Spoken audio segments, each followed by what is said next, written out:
Hello everyone's, আপনারা দেখতেছেন যদি কোনো জায়গায় ব্যথা হয়, ব্যথা স্থানে কি লাগাতে হয়। এই যে দেখেন, এখানে একটি আমি আখন্দার পাত নিয়েছি, সেখানে আমি কিছু পরিমাণ সরিষার তেল দিচ্ছি।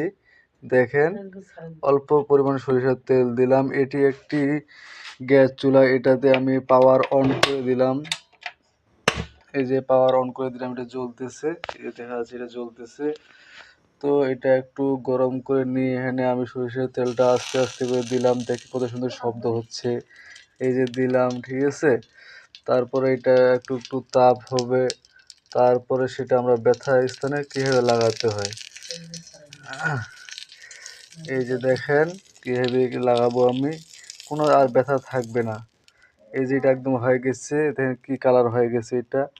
এই কালারের অবস্থায় আমার ব্যথা স্থানে লাগাতে হবে।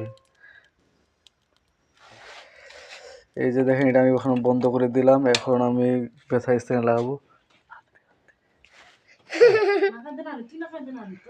এই যে দেখেন, এখানে এখানে আমরা ব্যথা স্থানে কিভাবে লাগাই দিচ্ছি। এটা হাতে ব্যথা পাইছে ক্রিকেট খেলতে গিয়ে, ছোট বাচ্চা গিয়ে লাগাই দিচ্ছি, ব্যথা কমে যাবে। আপনারাও চাইলে এই ব্যথা স্থানে লাগাই দেবে। অবশ্যই লাইক এবং কমেন্ট এবং শেয়ার, সাবস্ক্রাইব করে পাশে থাকবেন। এরকম নিত্য নতুন ভিডিওর জন্য আমরা আপনাদের পাশেই আছি।